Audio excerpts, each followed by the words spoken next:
और डी बराबर 8 और एस एन बराबर 90 दिया है, तो ए और ए एन का मान ज्ञात कीजिए। ये एक एपी में है। ठीक, चलिए इस प्रश्न को हल करते हैं हम।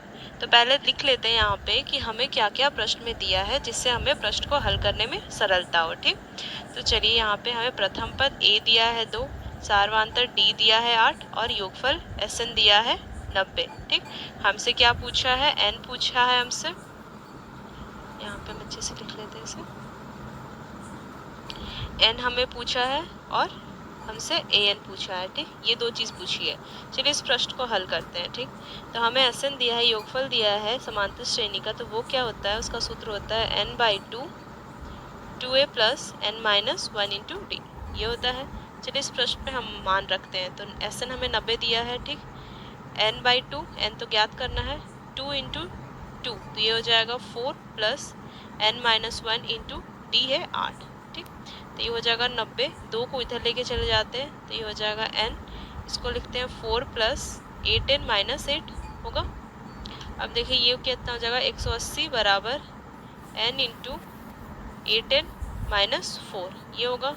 अब देखिए इसको लिखते हैं 80 बराबर, ये मल्टीप्लाई में जाएगा तो 8 एन स्क्वायर माइनस 4 एन होगा। ठीक, अब क्या करते हैं कि 180 को इधर लेके जाते हैं तो 8 n square minus 4 n minus 180 बराबर, सॉरी यहाँ पे हम पहले कॉमन ले लेते हैं तो यहाँ पे हो जाएगा क्या, यहाँ से हम 4 से भाग दे देंगे तो 2n square minus N minus ये कितना हो जाएगा 45 बराबर 0, ये होगा। अब देखिए ये जो बीच वाला पद है उसको हम तोड़ते हैं गुणनखंड विधि में इस प्रकार कि ये जो टूटा हुआ जो पद आएगा इसमें उन दोनों को जोड़ेंगे तो हमें माइनस एन आना चाहिए, और अगर दोनों को हम गुना करेंगे तो हमें आना चाहिए माइनस 90।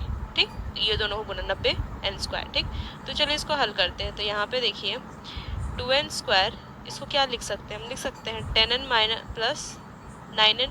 अब देखिए इन दोनों को जोड़ेंगे तो माइनस एन आएगा, और इन दोनों को अगर मल्टीप्लाई करेंगे तो कितना आएगा, 90n स्क्वायर आएगा।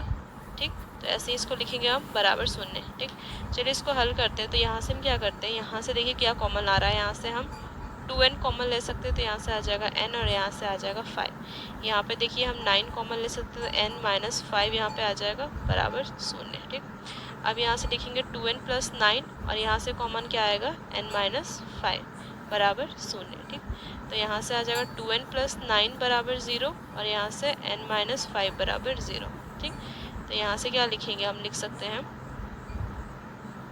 कि 2n माइनस बराबर माइनस 9 और n बराबर माइनस 9/2, ये होगा। और यहाँ से क्या आ जाएगा, n बराबर 5। अब देखिए n का मान कभी ऋणात्मक हो नहीं सकता तो ये मान तो हम लेंगे नहीं। ठीक, तो n का मान आ जाएगा हमको 5। ठीक, n का मान हमको निकल गया। अब हमें क्या पूछा है, हमें पूछा है कि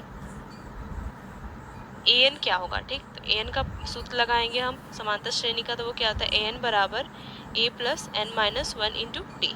अब हमें an पता है, an निकाल, an हमें पूछा है तो a पता है, n पता निकाल लिया हमने और d पता है हमें। ठीक, तो चलिए इसका मान रखेंगे। तो यहाँ पे a क्या था हमारा, a था हमारा यहाँ पे 2 और d 8। ठीक, तो यहाँ से हो जाएगा 2 प्लस यहाँ पे क्या हो जाएगा 4 इंटू 8, ये होगा।